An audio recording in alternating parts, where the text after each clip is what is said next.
Hey guys, this is Coach JT, and we got a special guest with us tonight here on Inside the Dugout with the Pack. We've got Angel Rodriguez here, and he's going to tell us a little bit about himself, where he coaches, and then we're going to ask him. We're going to dive deep into how he builds a culture at his college. Thank you. Angel Rodriguez here.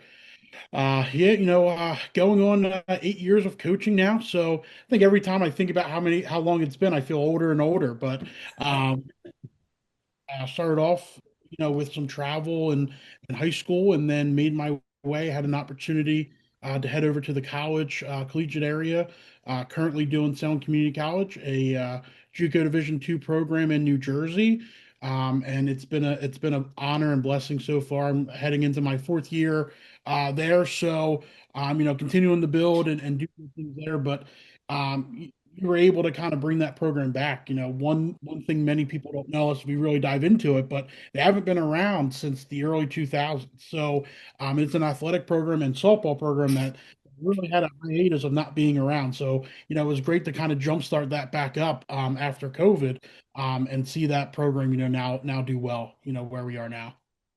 That's awesome, and especially since you're taking the time to be with us here tonight. Kind of give us. I know you got a recruiting pitch. I don't know if that's necessarily what we need, but we want to know like why would a young woman want to go play for you at Salem? That's a good question, and I would definitely say the first thing is opportunity. You can go to a lot of places and play softball. There's not many places you can go and feel like you're making an impact, but doing what you want to do, and that's play. And we really believe in recruiting players that are going to get the opportunity to do that from day one and have the opportunity to compete, and play as much as they can. And then after that, our goal is to kind of guide the athletes where they want to be. If you want to start 2 years and really develop more as an athlete and look to expand that and continue on and get your next 2 years on at the next level, we're going to try and help you every way of that, as we can.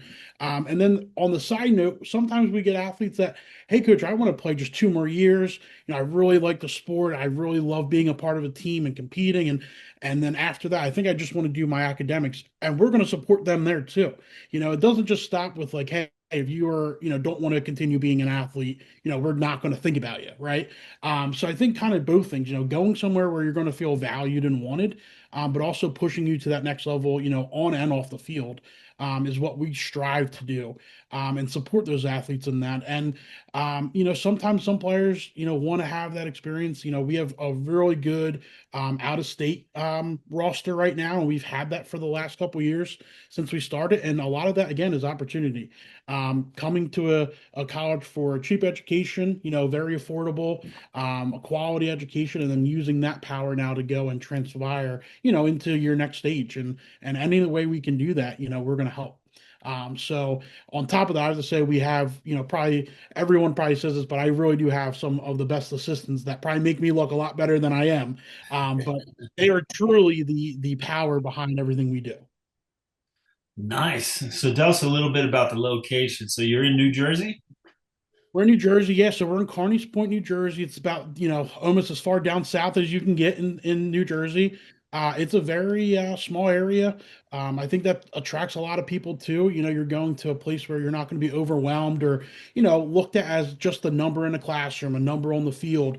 We're very family atmosphered on campus. Our president will say it all the time, but we really put the community in community college where we are. Everybody gets to know each other. The professors know the student athletes. A majority of them come out and support the games. And I think that's true value just to kind of see the support they're getting. And especially for me, as a coach in the program, just seeing that, with their players connecting and opening up those relationships and connections, for their future too.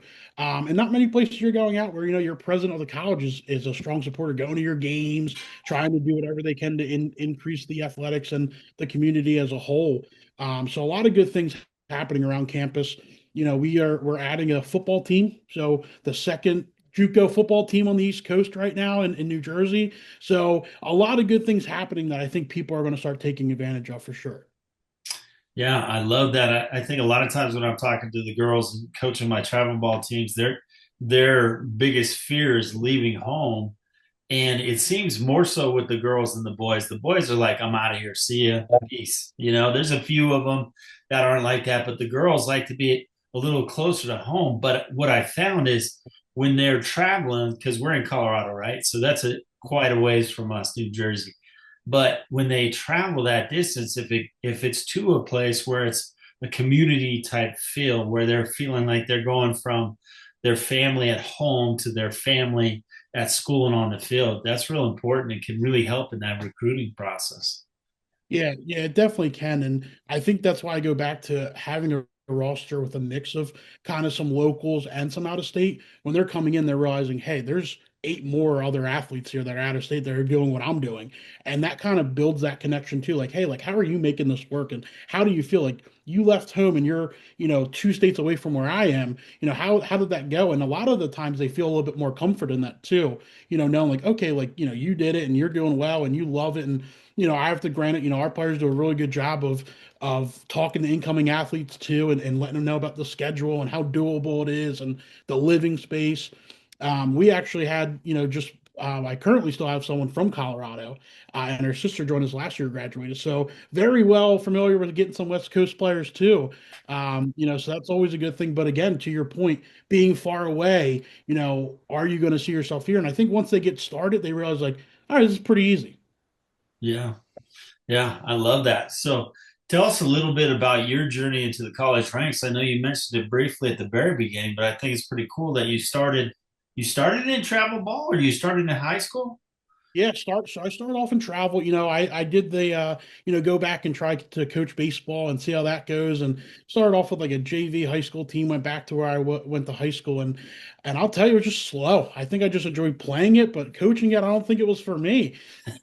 And so as I'm thinking about what I want to do, and I really knew I wanted to coach, just connecting with some local people I knew. They said, "Hey, we need someone that's not a dad to come coach our softball team." And I said, can do that. So I showed up and I think just the passion, and there were 12 girls, and the passion I just saw from the energy, I was like, this is fun.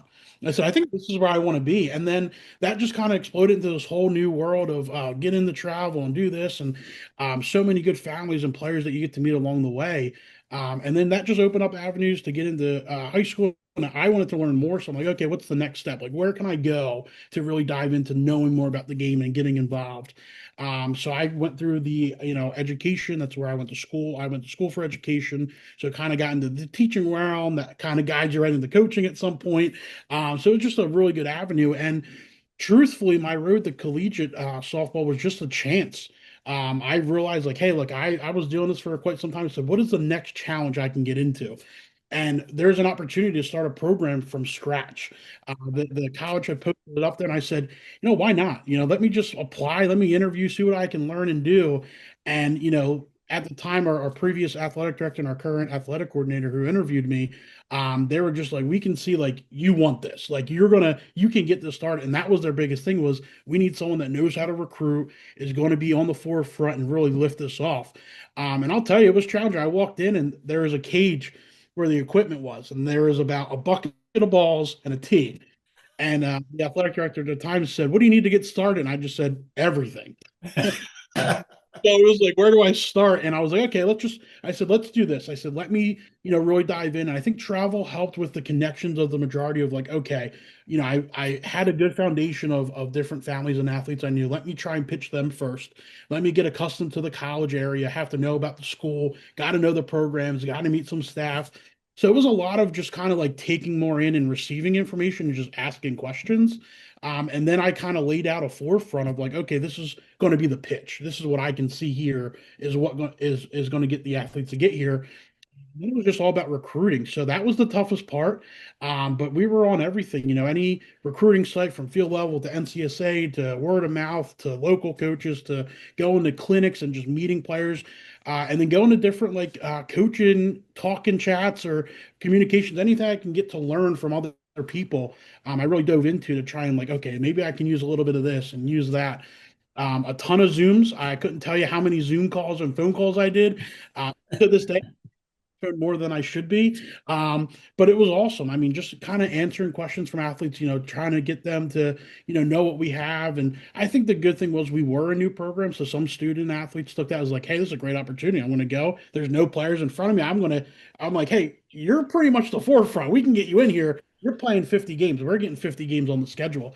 And our athletic director was like, well, let's start off with, 25, 30, the first year. I said, no, we're just going to go from the top. Let's just get into it. And we were able to do it, and it's been a great journey. But definitely a lot of learning. Got to learn a lot, kept some things throughout a lot of things, but Yeah, for sure. What I noticed going from the travel ball ranks to the college ranks and then back to the travel ball ranks again is at the travel ball, you're mostly dealing with the parents, right? It's a lot of communication with the parents. Once you're in college, it's like, no, you got a young adult here. I'm talking to you. This is you. You got to make these choices, and it becomes a different pitch and a different conversation at that point. yeah, yeah, it definitely does. We'll get a little bit of both. So, some parents have a couple good questions, and I enjoy that too. Sometimes they're on the other side of the camera at a kitchen table, like whispering, like, "Hey, ask this." I'm like, "Who's talking to you? Like, bring them on in the fridge. Let me say hi." And sometimes they're like, "I really want her to do it." I'm like, "Yeah, but at some point, like, this is your daughter, and I get it. You're sending her 4 or 5 states away, or sometimes 12, 13 hours. I want you to ask some questions. I want you to make sure that this is going to be okay too." And so after that, they're kind of okay. But it is amazing. A lot of parents who do tell their, daughters like, "Hey, this is on you. If you like it, we're going to go for it, and it's going to be up to you." And the conversation does change because you want to tailor it to make sure that they know, they're going to get comfortable, but like they're going to be well maintained too. We're going to look after them. Between us and our coaching staff, they probably get more texts from me than their parents while they're here. And that just checking in and doing conversation. So I think part of that just that easy, ease in process, but it is a lot different, and it is a lot more on the child. But we try to make a really good transition, knowing that that's going to happen, right? Like some of these athletes are taking charge for the first time in the last 5 years. Like, how can we make sure these conversations are more easy? Not like I'm stuck. What do I do? Or I'm uncomfortable. I don't know how to talk to them or ask this question. We embrace that conversation. We like that communication. Yeah, I love it. And it's about building that trust, especially you got to build it a little bit with the parents to allow that for them to allow their daughter to travel across the country to come play for you. But at the same time, you need to build that level of trust with those young girls so that they stay because you'd hate to come and work with them all fall and then all of a sudden they go home and break and they don't come back. And I've seen that. I've seen that on girls that I've sent away to different schools and it's tough. It's tough on the family, it's tough on the kid. And sometimes it has to do with that recruiting process. Maybe they didn't ask the right questions, they didn't have the right conversations. But it sounds like you're doing all that. So I think right now, Angel, what I'd like to do is let's transition into. I know we were talking about the success cycle in the community earlier, and I really like how you answered that and how you utilize that. Can we talk about that on tonight's call? Yeah, absolutely. Yeah, let's get into it. Yeah, I would say, is there anything specific you really kind of want to tackle? Like, what specific kind of information do you think? Um, Yeah. The, okay. So when I posted that article, and I know because I've been coaching coaches for a lot of years now, and the first thing they focus on is drills. We got to drill, drill, drill, drill, drill, drill, drill. And even the community as a whole knows that you got to start here, right? And you got to understand a few things before the learning process gets easier. So if you drill, drill, drill, of course that's going to work. But I always like talking about it like the bicycle, like riding your bike. Okay. Maybe your dad or your mom or your friend or somebody helped and kind of guided you a little bit there, but they didn't tell you this is how you balance. They just kind of pushed you along and you figured it out. Right. And so a coach's job in that cycle is to specifically say, okay, I'm not here to tell you specifically how to do this. I'm going to give you some guidelines and then I'm going to give you tips and drills to help refine what you're doing. And as you have more successes, then you're going to have different tips and drills, different exercises to help you go to the next level because it can't take you from T-ball to all-star in one season, you know? And it's about finding that balance. So I guess where I would say is let's start at something besides the actual success. So you have success, you have activity, you have experience, and you have uh, confidence, right? So just pick one of those besides, I would say, success and expound on it because you did a really great job of that in the community. Yeah, the first thing I would start off with is confidence. When we're getting athletes in, and all these athletes we bring in, whether our rosters usually sits around 15 to 17, as we get at, they're all playing with each other for the first time. They're coming in, they want to compete, they're nervous, they're excited, they're energetic. It's a great time. And then they hear us say like, hey, one line next to the cone, and they're like, okay, and they're thinking we're going to go out there and just do IO to start. And I'm like, it's our first practice, I got to see what we have and what our footwork is. And so, we always preach fundamentals. And I think that's the confidence is once we slow it down for them, they ease their way in like, okay, I don't have to worry about standing next to three people at second base or in center field. And like, if my throw is bad, but hers is good, I'm not going to start. We don't like to do that at all. So we try to ease it in. And the first thing we like to do is, and I learned this from a couple different coaches and just kind of talking with my staff is the first day after we do a lot of our fundamentals, we go through each position, we go through what we like, and what we're seeing. We go through the different level of rules and how quick things are. And a lot of athletes are used to sitting in a circle and high-fiving and chit-chatting for a while. I'm like, hey, we don't have that time. We're on the clock, we got to go. So getting them to understand the small things first about the game, building the IQ, getting the footwork, kind of seeing what we're seeing, we let them inter squad and we'll split them up and have them go at it. And we don't coach. We just say, hey, I want to see where we are. And there's no right or wrong. And we sit in the back at the backstop and we just chart and we're just watching who has the IQ, where we at, and we film it. And then we watch it together as a group and we ask them for feedback. We let them guide that whole day. And we just ask them like, hey, what are we noticing? Who noticed something? And some of them are silly, like I really liked how they bun it twice in a row, like that we weren't expecting that. And so getting them to see those things and talk about it as more good things starts building that up. Like, okay, yeah, I'm glad like she noticed that, but like she's also playing third base, but she saw me do good. So it's just like little things that we like to do to build that up. And it's never about drills, and just getting after. We got to break it down so they know what they're doing. I can tell you to do three things, forehand, backhand, and on the run throw. But if they don't know why they're doing it or in what situation, it kills it, you know. And if that's all they're practicing and preaching on after that, then we're struggling. So, to build that confidence is going to lead to some of the other things that happen, but it's going to start with their confidence not only with themselves but those next to them too, and knowing that their teammates are there for them. Not really, I don't like her because she's starting over me. It's more like, hey, we're competing, we're having fun, and if we can help each other, get better, we're going to do that. And that's that first couple weeks when we're in, and that builds that culture that we dive into. I love that. I love that. And I love that you chose confidence because that's so important. And it's funny in the book I'm writing right now, The Psychology of Hitting, that's coming out in January. It's it has to do a lot with that. And one of the things that I talk about is posture, right? And I think this was my youngest daughter's freshman year of high school. She's in competitive dance. They ended up being national champions, but she went to this competition and the hip hop group that came in, they were so well put together. They basically marched into the auditorium. They had the same headphones. They were dressed head to toe exactly the same. They were in a single file. It was almost like a military unit. Like when they walked by, your posture got better, And I was like, man, what is happening here? And what I realized from that is if if I can go to the girls and help them build that posture when they're sitting there, when we're in a learning environment, and hey, make sure you're sitting up straight, make sure you're doing these things, make sure you have a smile on your face, just always have a smile on your face. And those little tiny things actually boost their confidence because they walk around with their head down and a frown on their face and they wonder why they don't have any friends or nobody wants to talk to them. You change the posture and they got their smile, a smile on their face. Now everybody wants to talk to them. And it's literally that's the only thing you have to do. Yeah. And Yeah. if you start to instill that confidence in these girls in little stupid ways like that, right? Little tiny things like that.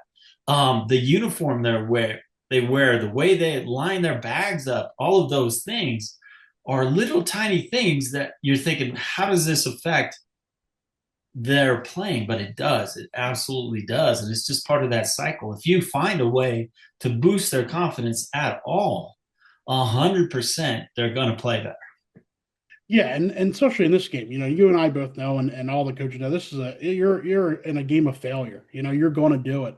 And I always get a lot of ups and downs about this, but we actually every Friday in the fall when we get started, our fall season isn't it's just a scrimmage base. We're playing, we're having fun, but we do every Friday. We call it Failure Friday, and we build it to fail. And we have this drill and we end the practice, and it actually became, I think, more, it's more of a fun thing for a lot of our players now. They don't really look at it as like a failure thing. But we challenge our players, and we call them out one by one, and the coaches call them, and we hit them five challenging balls, whether it's in the infield or outfield. And the consequence is, hey, if you don't make a clean play, your team has to run. They start at the third baseline, they go to second and back. But the challenge is the person who makes the error doesn't run, right? They have to sit there. But it's installing that the players don't want to run. So they're egging the girl on, hey, you got this, you're good. And the players, I got to make this play for my team. I don't want them to run anymore either. And now it's like so fun when they make that diving play to stop the ball from going into the outfield and the infield. Like the ecstatic they have. And most of the time we do it on purpose. Hey, we're going to put an outfielder in the infield. Hey, you got to protect this ball. It's not getting by you. And they do. I mean, they go all out and they're like, I'm challenge accepted. And, you know, it created such a really good, year to year thing that we look forward to. Like our returning players, when we say, "Hey, it's the first Failure Friday," they're hyped, and the freshmen are looking around like, "What's going on?" And we have to explain it, and we talk about it, and then it's just like a thing throughout the rest of the September and October months, and we enjoy it. But it's created like you're going to fail, and guess what? It's okay. There's a minor consequence, but look at the reset. You get another shot to redo it, and your reward is you move on. And same thing when you play. You're going to have an overthrow. You're going to drop a ball. You're going to miss a pitch when you're pitching. You're going to boot a ball, and it's going to be okay. You're going to be able to move on, and there's going to be another thing. And we always say, let you overthrow your first baseman from the infield or miss your cut, but you come up and you hit a double that wins the game. Nobody cares about that throw anymore. You know, you know, you might have struck out a big spot, but you go up and you make a diving play to turn two to end a big inning. That's what they're going to care about. So there's always that next, right? What is my next? What can I do after this? And that's what we preach, year round. You're going to mess up, and we do as coaches. I say it all the time. I run a player out being aggressive, and I'm like, hey, that's totally on me. You did it right. I just maybe thought you had a little bit more kick in you, but they made a good play. It was bang bang play. It was perfect, and I just wanted to challenge us to really do it, and they know how aggressive we are. But we'll take that too. I don't go in there and be like, oh, Susie, I can't believe you didn't get there. Like I told you to go. you know Yeah, right. Really, they're like, hey, yeah, they're like, hey, the coach, no problem. I should have been there. I'm like, yeah, we're good. And we move on, and it's a great conversation because that's what opens up that communication for us. And I tell our players all the time, and I'm on campus, every day, so they see me too much sometimes for my chocolate and candy, but they see me and atmosphere, and we embrace it. Like, come in and talk if you want to, or if there's a confusion, like, hey, we're all ears. We want to have that conversation, and it opens up to a little bit more relaxation, right? Like, okay, like deep breath. Like he's not as scary as he looks. I can go talk to the head coach. We don't have that persona. Like, oh, it's the head coach. I can't talk to him. Like, no, please do. I love that. It's like the head of the family, right? You want to be able to communicate. If you're the head and you're a dictator and people don't feel like they can share things openly and safely with you, then the team bonding, the team culture can't ever really set in because there's those defensive walls that are set up. I love that. I do this drill. I started this. A friend of mine was coaching a 18U competitive travel ball team, and he was having trouble with his outfielders were coming up on balls and they were allowing that ball to bounce 1 foot in front of them, which drives a coach absolutely insane, right? I can see that you can clearly catch that ball. I don't understand why you're not getting it, right? And so I developed this drill for him.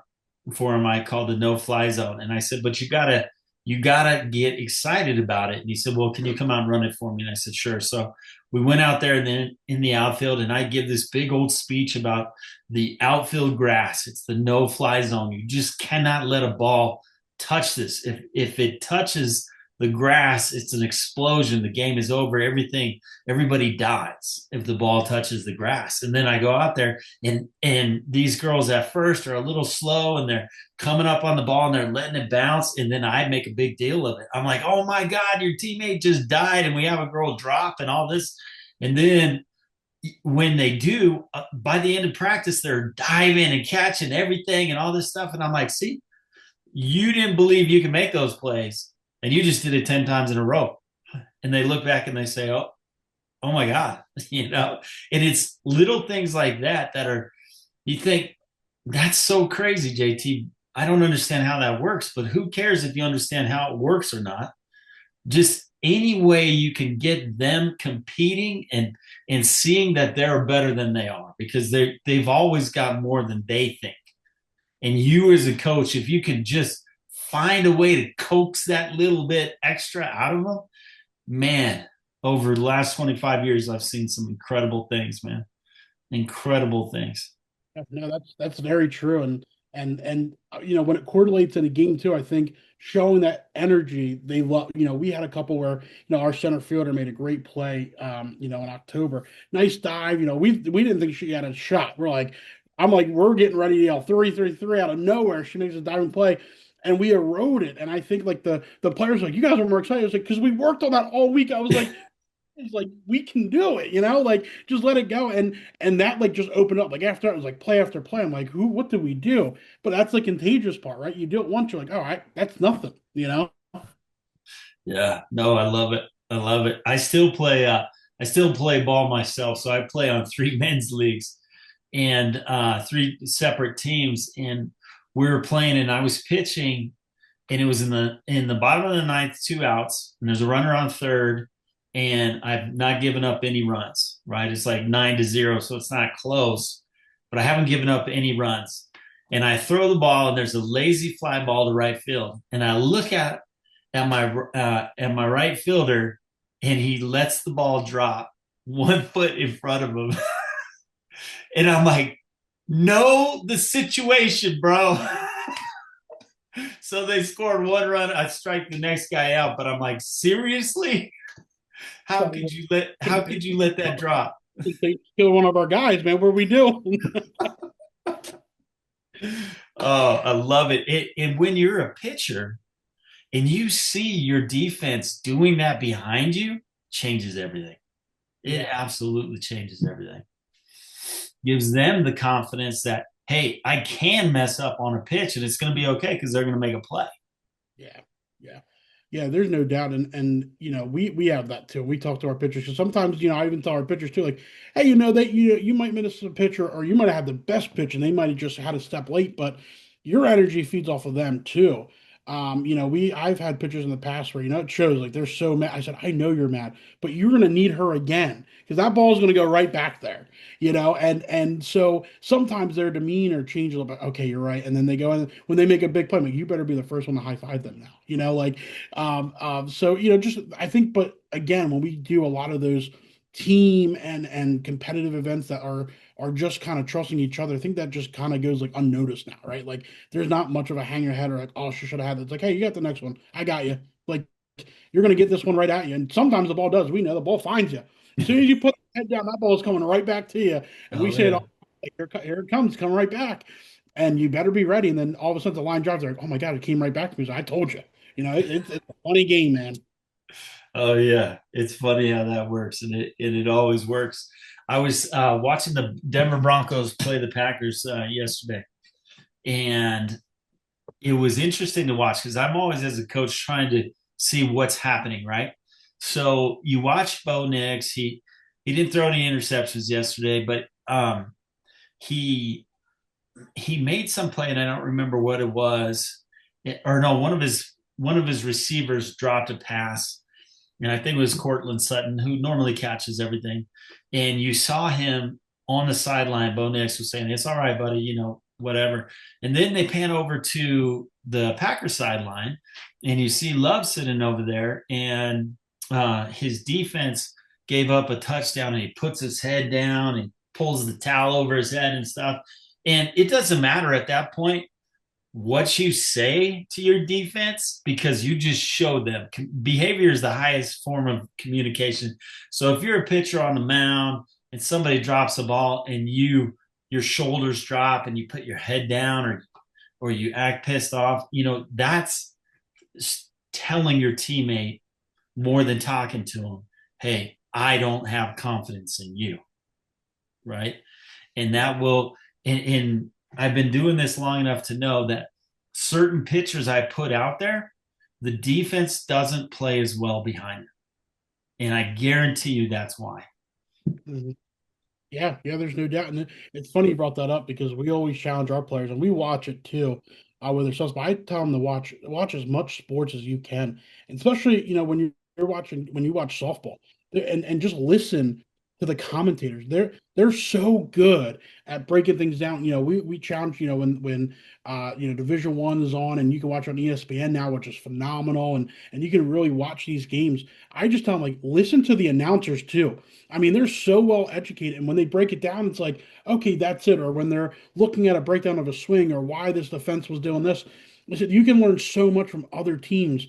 And as a JUCO for us, like players that want to move on, I just say there's things that like you have to start doing mentally, and as your own at that level. And so I always challenge us like we're going to go watch, usually a local team, and in the fall we usually can, and we'll invite players like, hey, we're going to go up and there's a tournament up north, and there's a couple D1 schools up there. If you guys are interested, we're going to go up, and we'll get a good enough crowd, which is awesome. For us as coaches, we're like, this is the buy-in. Here we are, and we just talk, and we don't talk about the goods and bad. We just say, hey, you see this?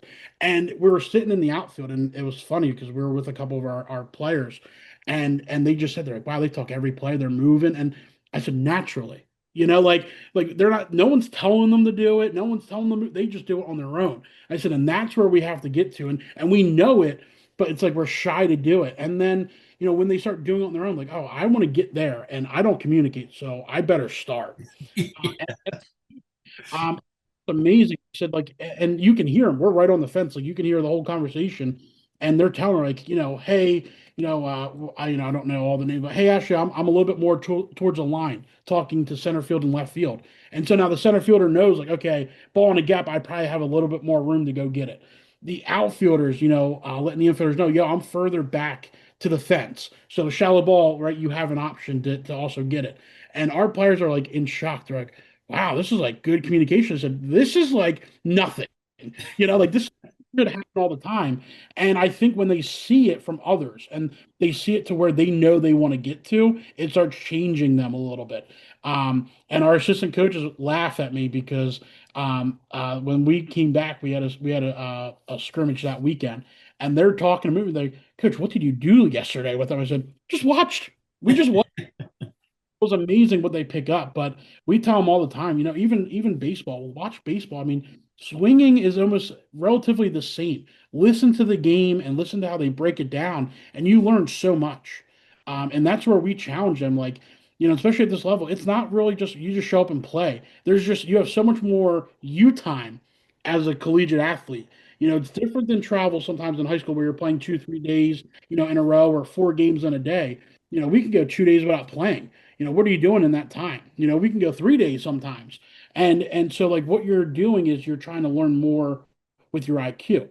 You know how to field a ball at this point, but it's how can I do it all the time consistently, fundamentally, and do that. And it's always learning. So we challenge them, and that's why we record everything and we make them break it down. And a lot of them, don't even know. So when we break it down, we'll start with the coach's view and say like, hey, this is what we see. Now, what do you got? And after the first meeting, they're okay. This is what I should be looking for, and then they can self-evaluate a little bit better. But some of them never done it. And I go, you never watch yourself play or like watch your swing, and they're like, no, not really. Like, then how do you know what to fix? Like self-evaluate. If Oh, if you don't, knowing is half the battle. we have 16 players. I can't be in 16 places and we have four coaches. At some point when I turn around, I hope you know what you feel or see. So I think that's like the biggest jump for a lot of what we bring in is like, you want me to watch our game over again? I said, yeah, by tomorrow, actually. Yeah, I love it. When I travel out and watch my daughter, she's playing at Ellsworth Community College in Iowa right now, and I'll go out there and play with her, and she stays with me in the hotel, and we'll watch game film together of the other team, and we're like, oh, and she's the catcher, so she's the captain, and she's looking at it. She's like, oh, we got to pitch this girl out here. If we do this and this and this is what she's looking for, and so she actually calls most of her games and she has done that with me since she started playing, so she's a little more experienced than a lot of these girls. But I like to do that with all my catchers and the other players as well, but the catchers and pitchers specifically, you need to be, if there's a way to access it, and now with travel ball and game changer and all that, you can see everybody's games, right? So you go in there and you're watching the other team. Like we on in this last fall tournament, we didn't do so well on Friday. So I watched and I looked and I saw who we were playing on Saturday, and I said, okay, we're going to make some adjustments. So I was out there adjusting the fielders and doing all this stuff. And we won those games on Saturday by a close margin, but we weren't losing. And the players are like, well, how come we played so much better today? And I said, well, I did a better job of putting you in a position to win because I knew what you were up against, right? And at some point, and I call it the self leader system, but at some point, depending on how far you want to take this game, you're going to have to be able to do that yourself. So it's important for you to pay attention to not only what I'm telling you, to what you're doing, how that affects the game, and then where am I getting my information? Because I'm just like you. The difference is I've been doing this 25 years, right? So I know if I look at these things, I can make adjustments. And as soon as you figure that out, you can do the same and give yourself advantage. The reason why that shortstop for the Stars team makes almost every play is because she watched you guys hit yesterday, and this hitter hits here, and this hitter hits here, and it's a consistent thing. It's a law of averages. It's what you do. You're not going to change it overnight. So she's preparing for you. And they're like, oh my gosh, mind blown. Yeah, but yeah, it's great when we get to do that as coach because it makes you feel really good. I had our shortstop, probably well way over in the 5-6 hole, and she hits up the middle. She has a base hit all day long, and the girl turns on it, hits it right to our shortstop, and our players go, "Coach, how'd you know?" I said, "You just know, wow, you just know we're in the sixth inning now. She pulled two already, so it wasn't happening again." And the umpire was cracking up. He comes over and said, "Coach, you put your shortstop all the way over by the line, and she got it." I said, "No, sometimes it just plays in your favor." I said, "I gotta look like awful if the ball goes up the middle." They would have been, "Well, what's this guy doing?" And said, "So one of those things that fine, it made me look good, but that's part of it. You start to learn." And I said, "I was hoping that you would just keep shifting over eventually, but I had to get on you." And when you start realizing the tendencies and knowing our pitchers and what they throw, you can kind of get a sense of like when it's working, where are they going to go consistently, and watching them, beforehand, you can get a good sense of like, okay, what am I going to be feeling up, or are they more of a small ball team, get ready to be on your toes? So it's all that, but you got to know because as a player, you got to be reactive. As coaches, we know what can come, but we can't go out there and push you forward. So having that instinct to be ready for it rather than being caught off guard is all the difference. Yeah, and I love it when we're able to position them in that place and they make that play. That's fitting into the success cycle because they're now, oh, okay, I made another play. I can do this and all of that.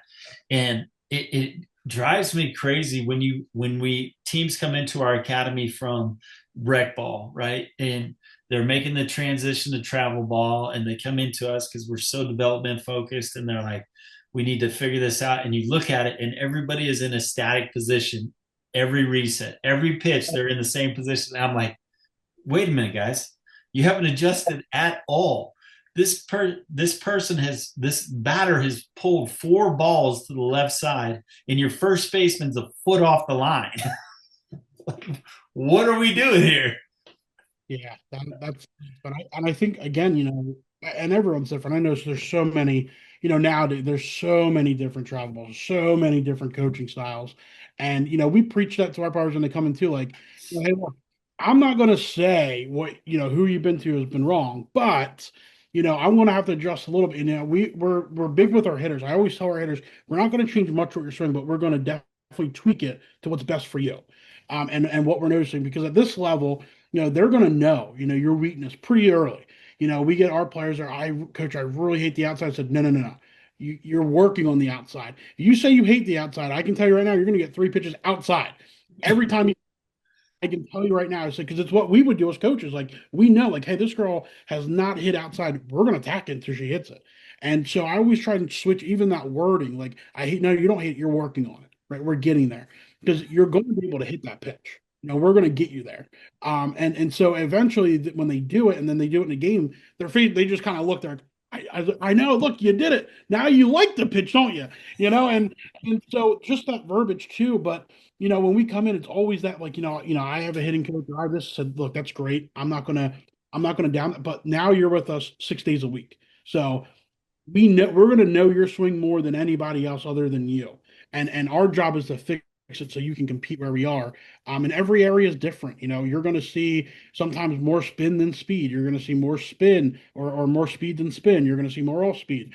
And we know what you're going to get. So like we're going to prepare you for that. It's a lot different. So I think that challenge right away is getting their mindset shifted is a big part of what we do too. It's like, okay, we got to switch some verbiage here. We got to get you on board on what it's really like. And it's fast. And some of them when they see it, they're like, holy crap, we just played 6 innings and it's only been like an hour. I'm like, yeah, yeah. It's not like, we're going to be here for an hour 20, only play 3 innings. It's going and we'll play the full game. Yep. Yep. No, I love it. When we were watching I had all the girls watching the World Series, and I said, pay attention to what's going on. And I broke down one of Will Smith's at bats when he hit that extra inning home run. I said, if you watch all of his at bats this entire game, they pitch him low and away, they throw him breaking pitches. Yes, he got a couple singles, all that stuff, but there's only one pitch that he hits out of the park anymore. And he used to be more diverse, but anymore, the only pitch he hits out of the park is that inside high fastball. And what did they throw him in the 13th inning? An inside high fastball, and he hits it out. Of course he does. And when I took him through each one of those at bats, they were like, "How did you know that?" I said, "It's tendencies, it's averages. It's why those things. It's why they call it an average. It even though there's outliers, it is usually this way, is what it's saying." And so if I'm the coach for Toronto, I'm saying, dude, we are staying away from inside middle. Anything above the hip is not going inside on Will Smith. Just don't do it because he will make you pay more times than he won't. Yeah. And it's fun because when we put these girls or even our baseball players in a position where they're more likely to succeed, they succeed more often, and now they have more confidence, and that's all just building right back into that cycle. Yeah, yeah, and I think, and even with it, it changes. And like we said before, it changes their body language. It changes their effort for the rest of the day. And so once they connect into that and tap into it, you can just see the difference. And we like to point it point out without pointing it out, but we'll say, hey, we're just going to take a look at this inning real quick. And we know as coaches what we're gonna watch a couple people jogging out or walking, and we just play that and then we move on. And I go, why did we do that? And they go, wow, that was bad. Like I actually like I felt like I was moving. I said, you were not, you were definitely moving, but you weren't moving. you know. And so when they see, I think when they see they don't run, and they're like, holy cow, like yeah, that's very noticeable. And it goes back, no matter where they're at, you never know who they're at. So you don't want to be the person that they talk about not doing a good job. You Yep. want to like, wow, watch, number 6 sprint out to center field and come back in, look at the excitement. Like that's the player you want to be. You don't want to be the one where they can point you out so easily and say, oh, every time, something that goes on, the third baseman just puts her head down and shakes her head.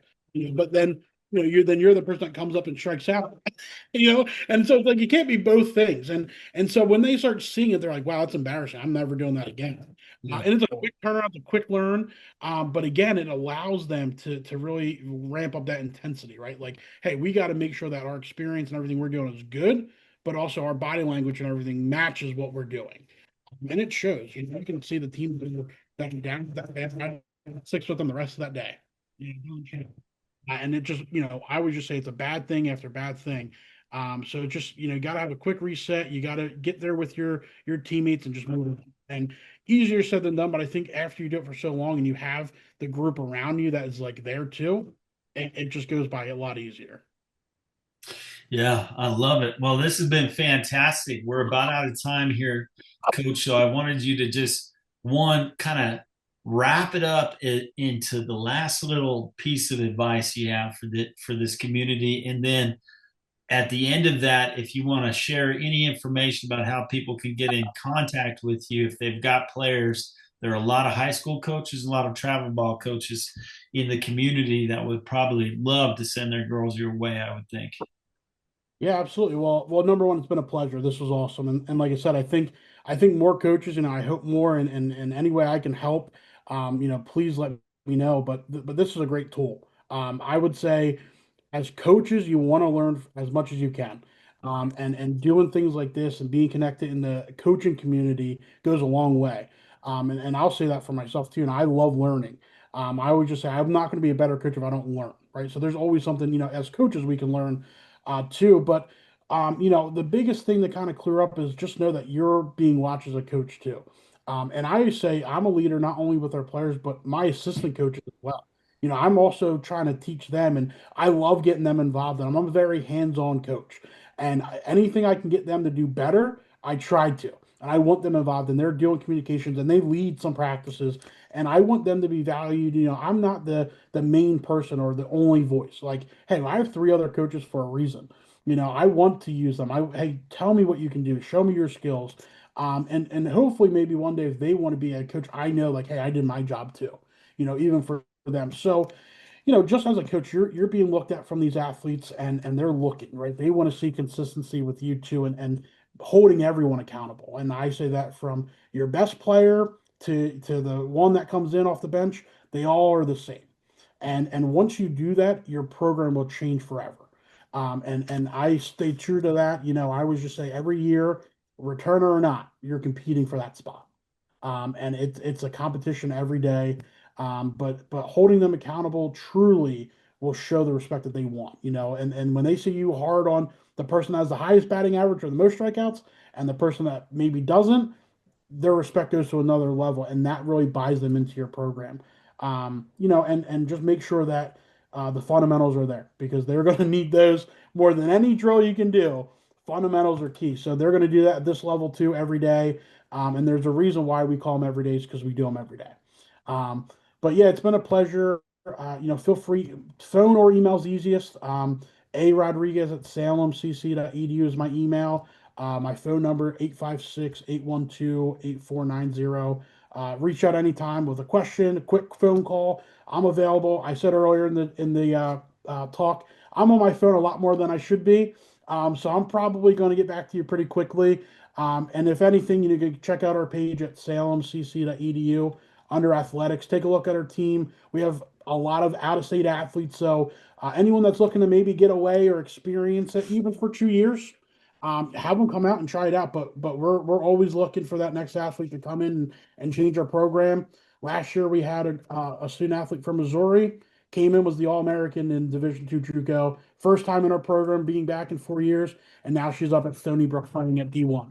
So Nice. we're doing everything we can here, but the opportunities are there. So tap in, reach out, and it's been a pleasure, and I hope to talk more.